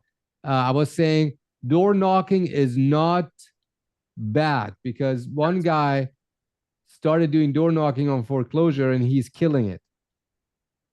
Yes, sir. How's it going with the deals? It's going good. Last month, I stopped 2 auctions. I'm working on 2 properties right now. There you go. Adrian used to hustle with leads, right? He didn't know really how to generate leads, or he was waiting. He had to find his edge, his niche. And he started door knocking in his area on foreclosed or distressed properties. And now how many deals, how many houses do you have now within the last just 8, 12 months? I own like 7 houses right now. Some of them are rentals, some of them are flips. Damn, that's 7 fire. within how many months? I mean, those are just, some of them are required, but I would say half of it was acquired in the past, like, 6 months. There you go. So that's the Adrian that I was talking about. He's killing it with his door knocking and auctions and foreclosures. Thanks, Adrian. Jimmy, go ahead. Of course. Do you have VAs or you don't? Yeah, I Yeah. have 3 lead generation VAs and I have usually 2 acquisitions VAs, but right now I have 1. I had to Okay, let one person go. I just want to know like how you're training. Like, how do you train? Like, what do you do with them? All Actually, right. That's a hard one. So if you have to have systems and processes in place, and you have to set expectations clear at the very, very beginning. And if they don't meet those expectations, you have to let them go. Now, what ensures or increases the chances for them to actually do what you need them to do? Every day, sales training meetings. Very, very important. Mhm. Okay. Giving them incentives. Like my acquisition VA, who has now 15 deals in the pipeline within just 1.5 months. Mhm. One incentive that really made him all of a sudden give gas and listen and be coachable and do everything that it takes. His wife works for me on the lead gen. I fired the guy 1.5 years ago. Oh. Fired him, right? So he had a second baby just a couple months ago, and then he lost his job again. And then his wife told me like, hey, he's looking for a job again. They didn't ask me directly. And I said, okay, have him message me. So he messaged me and I spoke to him. I was like, what changed? What is different about you from last year to this year? Because people change, they learn from mistakes. He's Mhm. like, well, I'm no kids, this and this. I'm more spiritual, whatever that was. Okay. Mhm. So he started. And then for 1 month, I trained him. And then I went back to him and I said, how much do you make a month right now? He says 1,000. He's from the Philippines, right? Yeah. I was like, how would it feel if you actually made the same amount like an American would make here if I would hire them? He says, what do you mean? I'm not going to pay you salary anymore. He said, what do you mean you're not paying me salary? I'm just not going to pay you salary anymore because I don't want to work with losers. He said, what do you mean? I'm like, I don't want to work with people that are dependent on the salary and don't go hunting on their own because they have always a backup. I'm going to offer you 12% commission on any deal, up to 18% commission if you hit $200,000 spreads over an entire year. That means on one deal alone, you will make more than you would make within a quarter or half a year of your salary. Yeah. Yeah. Now So now my he's converting. incentive for him, or I mean for them, are $200 bonuses every close. I do that. I did 250 every close. Top performer in leads gets $50. And also 5 deals or more closed, $100 bonuses for everybody. Yeah, here's what I learned. Everybody does this shit, Yeah. right? So it's not special. Mhm. I want to be special. I want them to see me as the answer to their prayers, so I can get everything out of them that I need to. Okay. When I told him, I was like, hey, if I want you to work for 50 hours a week, you're going to work 50 hours a week. And they're going to do it. Why? Because there's incentive. I'm giving them something back in return. It's not just me expecting. And, you know, there's also a bad reputation of a lot of wholesalers. They don't pay their VAs. When the bonuses kick in, they don't pay. So a lot of us investors have a bad reputation in this space. And what Filipino people do is they actually work for multiple people simultaneously, but you believe they just work for you. So therefore, when you think they work 40 hours for you, they literally just work 10 hours for you per week, and you think they Yeah. work 40. And that's why I have a VA manager as well to track that stuff. He basically I have Enzo dialer, so it shows if they're active, if they're waiting, it shows all that stuff. So Hey, bro, what I would recommend is, I don't know if this would be you, but to record their screens, bro. A lot of people, they have the mouse things to where it shows that it's Yeah. active. But when we implemented the recording stuff, the screen recording, bro, nobody was fucking working. Everybody was on other different chats. It was fucking crazy, bro. It was mind opening. So I'd recommend doing that. And then, bro, when I implemented that, they started dropping like flies. Nobody wanted to work with me anymore. Because that's what they do. Yeah. Yeah. yeah, I could definitely think about that. I just don't want to have too much pressure on them and No, you Uh, got to have pressure on them. Don't be, Yeah. you're the business owner. You're the guy who pays the bills. You are the guy who feeds their family. If they Mhm. don't appreciate you, they should go somewhere else. And a lot of these Filipino people take advantage of us Americans very, very much. Yeah. I fired many people. Just recently, this one person. I Mhm. fired him immediately. And I tell him from the beginning, if you play with me a game, if you lie one time, if you play anything like that, I'm going to fire you on the spot, just for you to know. And And then I'm not going to pay you. I tell Yeah. them, I'm not going to pay you. They Yeah. sign a contract that they're forfeiting any payments to them as soon as I fire them. Okay. And do you get your DAs from online jobs, or where do you get them from? You can find them. Now, these days, I get them through referrals because now I tell them, hey, listen, you guys know me. My VAs know me. You know Yeah. what it takes. Yeah. Bring me somebody that knows what it takes. And then they bring me somebody. Hmm. Every time when I go now and get somebody from the outside, it's gonna be problematic. Most of them get fired because they Okay. don't know what it takes. Yeah, I think I just have to ask you some more questions on the training VAs, but I'll let everybody else talk. 'Cause I know And it's important. also, one more important thing: don't pay them weekly like that. Here's what Yeah. I do. I pay them on the 15th and the 30th of every month. You can do that, but you want to be always one. You want to have leverage, okay? You want to be always one pay stub ahead. That means that's why I don't do 15 and the 30th. I do weekly pay, but the first week gets paid in the end of the second week. Okay. So I'm always 1 week ahead. Yeah. So if you screw me over, or if I have to fire you or anything, you're gonna lose 1.5 weeks of paycheck. Hmm. Smart. So you gotta Right. think twice. Okay. I appreciate it. Yeah. Thank you. All right. Let's do one more question.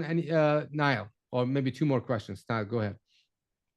So I had a call this morning at 7 a.m. Mountain Standard Time because I had to ring a client in North Carolina at 9 a.m. So I was up pretty early this morning. But yeah, I called her. So I called her yesterday just to, hey, we're going to follow up tomorrow, She said, yeah, perfect, no problem. I called her.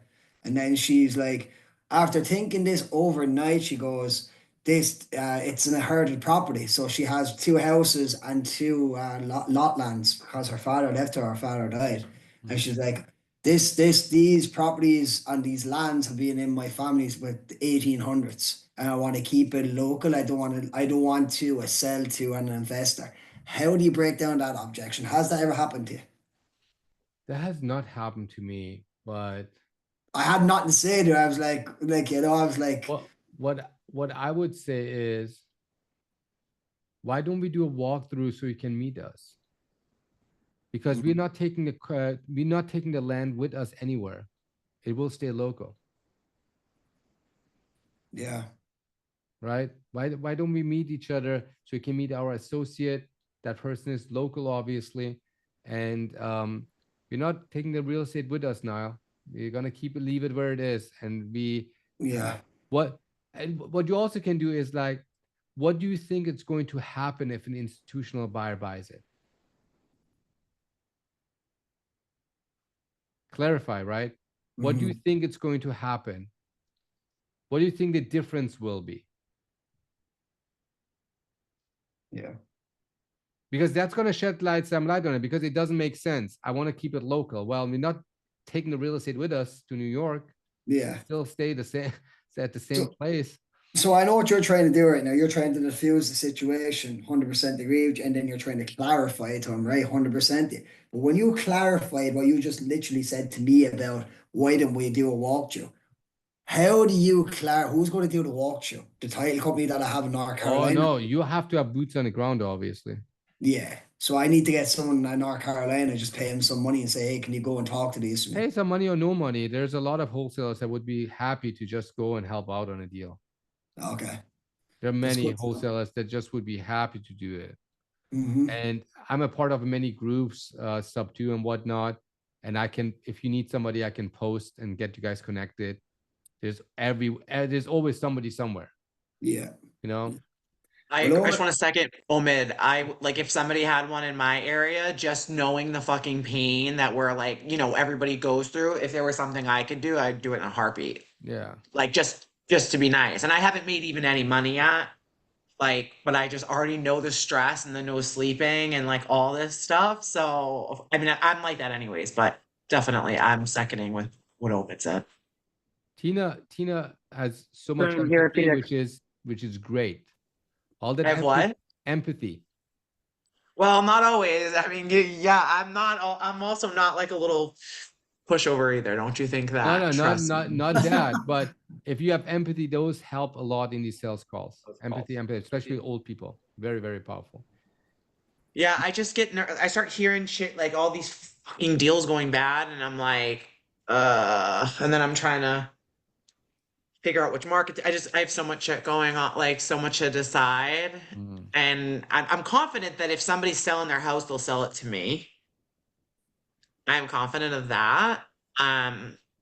But it's I mean, there's a lot that I don't know. I don't know a lot of, and I hear these like little kids that like my nephews, they call me auntie, that are, you know, making 100K months, like Remy and his company. You know what I'm saying? I remember, you know, Remy obviously from the thing. And I'm just like, I don't know. I just think I'm like, I don't know. Well, Remy is doing this with 2 other partners. Yeah. Oh, I know Sammy. Yeah, I love them. I met them. Yeah. No, I know. I'm like, I have to. There's no way that these little kids are gonna outwork me. Miss Tina. Yeah.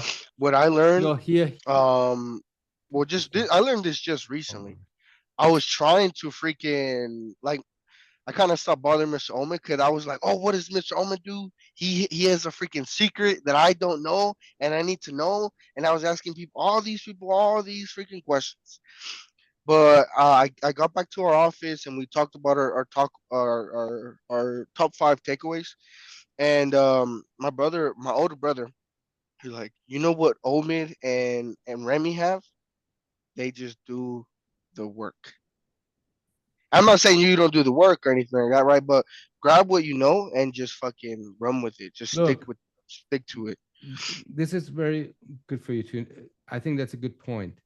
Guys, people try to sell you a secret sauce. There is no secret sauce. There's only solutions to problems that you're going to encounter once you experience the problems.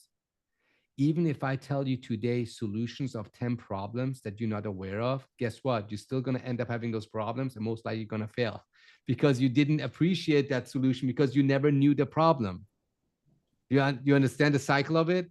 Yeah. So Mike, as an example, I told you guys about Mike's deal on our last call Wednesday about the JV. Yeah. That was Mike. What happened? I knew it's going to happen. What happened? He said it today. What happened? The deal didn't go through because he called Tony. Tony told him send an assignment, which I would have never done. Not saying that what Tony said is wrong, but perceptions and decisions are different. because the problems that they experienced in the past were different. Therefore, their solutions are a little bit different. Right? So to Marvin's point, there is sometimes secret sauces, but it's not really a secret sauce. It's just their personality trait on how they deal with certain problems a little bit differently than you. That's all. And to be honest, I pretty much share with you guys everything. The only thing that I have not shared with you guys, I didn't share with you guys my script. But literally when I do these calls, I go through it verbally. So I mean, if you keep up, you having everything that I'm doing. There's nothing nothing that I'm doing that I'm not sharing here, right? So you just have to be on your game and do the work. Well, I got 2 pages of stuff wrote down, bro. Anyway, so after today, you know. Yeah. It's like Tony said to me, he was starting off, it's like, just learn crawl before you can walk. Gradually just build your way into it, and then you'll just get to a point where you'll just take off, you know what I mean? Mr. Ullman, are you sure you don't want to share the script? No, I'm just playing. I'm gonna actually, like I said, in a couple of weeks, I will have an educational program, not because I want to be a coach. I actually don't. That's not something that I desire. I don't even think I'm a good teacher. Ask my daughters, they cannot do their homework with me. I'm impatient. Okay. But I'm going to do an educational program just for a lot of newcomers that want to join my text message platform in the future, right? And I'm planning to rewrite a shorter, similar script to mine that is complementary for everybody. And I'm going to share that with you guys. And a lot of these strategies that I'm just mentioning here will be in that script. And I'm going to share it with you guys, no problem. Oh man, actually, when you said about the text messages, sorry, because I'm about to get rid of my agency next month. Go with Marvin's, whoever Marvin uses for his, he's crushing it with them. But I wanted to know about the text messages. Do you have different, like, I know you have the top, and then do you have middle, and then you have like, so I have the cheapest starts for the first 100 at $200 a month. And you get 750 messages a day for, included. Perfect. Right? And then it jumps to, I think, 500, and then 1,000, and then 1,500. And then we have this hands-off approach, which is basically us pushing all the leads. You just don't have to hire anybody. You're just doing acquisitions. That starts at 3,000. And do we pull our own data? Just give you the data, and that's it, really. Then, so on the $200 one, that's usually for newcomers, because that is a JV program. I will provide the lists if they want to, or they can do their own list. I don't care. But any other above that, you would have to do your own list. You have to upload it yourself, and that way you have full control over your own business, and we are not interfering with your data, with your business, or with your messaging. Can you send that to me in a DM? Just yeah, please. Yeah, we're gonna launch probably in the next 2-3 weeks, but I'm gonna send you what you need for sure. And you will like it because there's a lot of different options that you can utilize from. So really quickly, why I like the text session. I was with Vad just in a Zoom call, and I just kind of said, you know what? I'm going to take a few hours. I'm not going to bother calling people. Do you know what I'm going to do? I'm just going to do a copy and paste message, went on to Zillow for sale by owner. Just want to see if it worked. And I went 0.60, whatever, it was 300,000, 0.60, and I just sent them the offer. Yeah. Dude, I got 4 text messages back. The three duplexes, 1 house, and 1 land deal. If you put in my platform Fizbos, you will not be able to keep up with the response. I'm serious. I stopped doing Fizbo on my platform because it was too much. I couldn't keep up with the amount of conversations that I have, or agents outreach. Crazy. Bladen, he was last week there. He is doing portfolio and wanted to JV with me. And I gave him access to my account. And he's been using it for the last 3-4 days. And he called me yesterday. He says, oh my gosh, this is a game changer. I gave so many offers out, and the crazy part is this actually works. There are no bugs, which made me very happy because bugs are a big deal in software. I don't know if anybody here is in software, but it's a pain in the ass getting rid of these bugs. So that made me very happy. So in a couple of weeks, we should launch, Niall, and I will let you in on it. You can look at it and you can. What is this, Omid? I'm sorry. This is, what? let me show you quickly what this is. I know this them 3 properties, the duplexes. Do you do any deals in Texas? Yes, you can send it to me. I will. Yeah, walk because you over I the just want to see you, portfolio. dude. I think you'll be very good at structuring them 3 deals. You get what I'm Sure. saying? Yeah. Sure. Mr. Omid, is this almost like a smarter contact? Yes, it is. I was gonna ask you because I tried to do this in the past, and there was a lot of like I forgot, like regulations on text messages, and I heard like a lot of bad stuff of like lawsuits and stuff like that. Mhm. And how do you overcome? Like, how do you make sure you won't go through that? So when you start and you partner up with phone carriers directly, they're going to let you know what the hold on. They're going to let you know what compliances are, right? And you have to just stay in compliance. Here's what happens. Number one, there's a lot of fear factor put into text messaging. And the reason why it has been done, people that offer cold calling services and other services are making one lead generation aspect bad in order to gain more market share. That is number one. So in social media, a lot of people did that because there was a bubble that burst in text messaging, and that was this. So 1.5 years ago, Launch Control, Smarter Contract, a lot of these companies were signing up a lot of people doing text messaging, okay? At that point, the compliances in the United States allowed unregistered traffic. What is unregistered traffic? You could have traffic in text messaging as much as you want without registering your name, your company, or anything. So basically, nobody knew who is texting. So nobody was able to be held accountable if they're spammed or scammed people. And there was a lot of scamming happening. So the compliance happened, and they said a year in advance, guys, in June of 2023, I believe, we will add this new compliance where anybody that is trying to send messages needs to register with a TCA, their EIN number, their corporation, their mailing address, so we can track back from where this traffic is coming from. Or else you're going to pay 5 times as much per SMS. Okay? So here's now what happened. I know it because I used to use Launch Control. Launch Control at that point has hundreds and hundreds of users. Yeah. The registration process that the government opened up, the agency opened up, started in June, but because so many people had to sign up, right? Yeah. It was a huge bottleneck that it took about 2-3 months to get approved. Now, people within the industry cannot sit 2-3 months and not do any business. What did Launch Control do and some other companies? Well, they didn't just notify their users. They thought it's just going to be all right until they realized their bill was 5 times as high. So the subscription didn't cover the cost anymore. What did they do? They shut down all accounts, mine included, and blamed it on us, saying, you're not compliant, you're this and this and this, because they never registered our business with the TCA. So they blamed it on the compliance because they didn't want to hold accountable for their misrepresentation of their customers because they were just money hungry. I'm talking specifically about Launch Control and Smarter Contract a little bit too.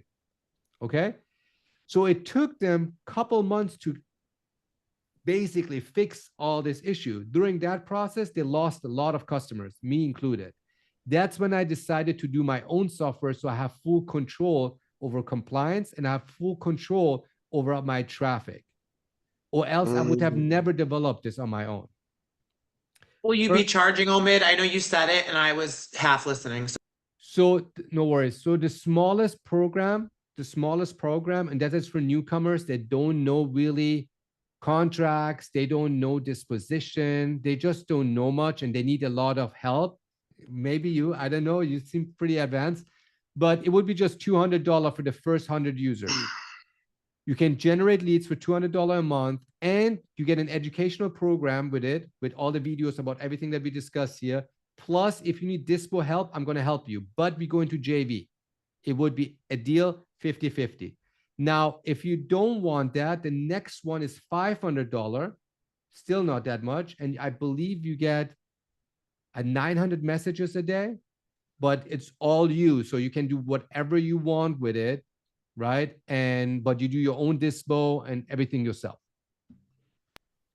Okay, so can I ask I'm so sorry for repeating. Okay, so the first lowest program, I'm just learning. But you said it generates your own leads. So what do you mean? Like I pull my own lists.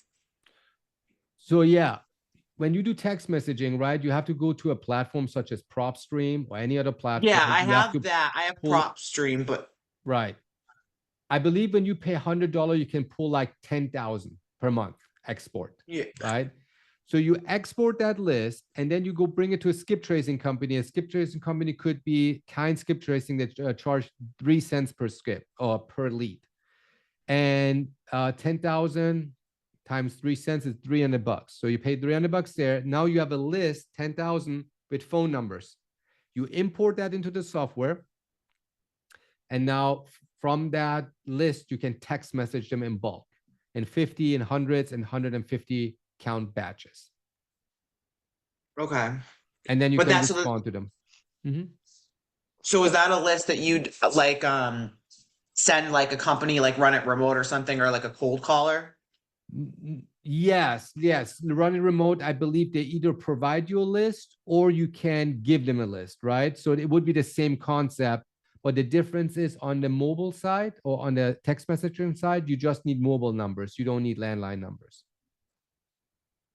Little Yeah, info 'cause- for everyone. I know the owner of Kind Skip Trade, Josh, and he was telling me that only one skip tracing company has a higher rate than them. They have a 98.7 skip trace rate. Mhm. IDS has a 99.2. So if you go with anybody else like Skip Matrix, they charge 15 cents per record. Yeah. They have a higher rate than them and they charge 3 Yeah. cents. So just let you guys know that. And I tried IDS as well. IDS is good, but you don't have to go with them. You can go with Kind. I tried many platforms, and Kind I find to be the best balance from all worlds. I tried many skip tracing companies, and most of them are all the same. He invests a lot in his business, so that's why I like it. And you know, you guys need some lists, let me know because I'll have straight contact with him. Yeah. Batch is another one too, isn't it?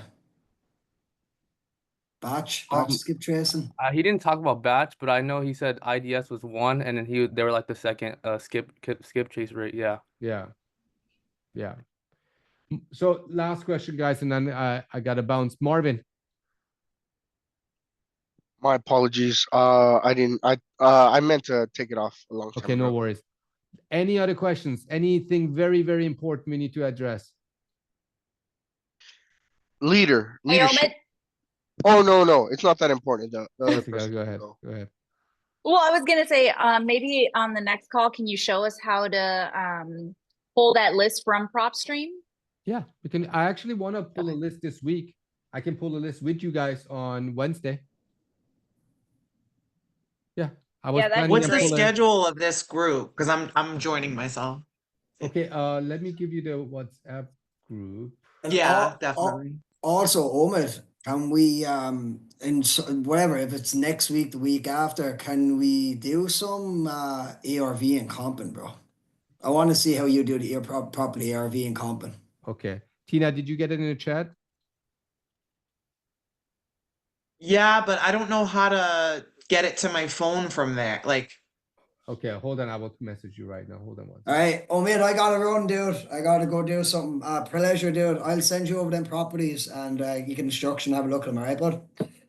Okay. All right, Thank you. now sounds great. We'll talk. Thank you, sir. Thank you. Once Appreciate it. again, Miss Roman, 11 out of 10. I thank you so much. I Have a appreciate you, wonderful Marvin. day. Thank you. Thank you. Tina, I messaged you on WhatsApp directly. Yep.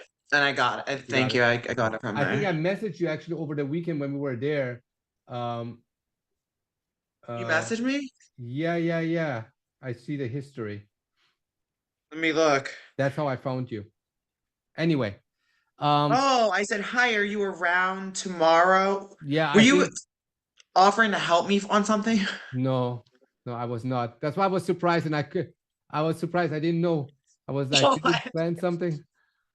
You have to understand that there's like one like loudmouth, big-breasted chick, and there's like 1,000, 10,000 dudes, right? So I'm like, hey, were you the one that offered to help me yesterday? That's They're probably funny. like, no, bitch, I wasn't. Were you there? Were you there at the Hustle Summit? Yeah, no. I know you were there, but at the It's exercise. like remember I was the only one that raised my hand for something I was embarrassed of. I'm like, yeah. Did you see that? No, I don't remember. When Andy's like, is anyone something they're super ashamed so that they're ashamed of? I'm like, and he's like, really? The girl in the red dress is the only one in here. Apparently, you're all saints. I'm like, the fuck? That's funny. Yeah, that was my name. Okay, guys, I appreciate all of you. Connor, we didn't speak at all. Sorry, man. Did you have any questions? Connor is all quiet. No, today. I actually didn't. I've been gone the last week, man. I got sick. I was like deathly sick, so I couldn't even speak on the phone. All right. So today, like I feel better. So I saw you're having a Zoom. I was like, hell yeah, I'm gonna hop on. Well, welcome But back. no, I didn't have man. any questions today, man. Just listening. Yeah. Ugh. I'm glad you're feeling better. Good to Now be on back. Wednesday, we're gonna do this again. So feel free to join, and we're gonna pull a list from PropStream and go over any other questions that you guys have. Okay. Thank Sounds you. good. Thanks, Eldon. Thanks, Have a good guys. weekend. Take care. Bye.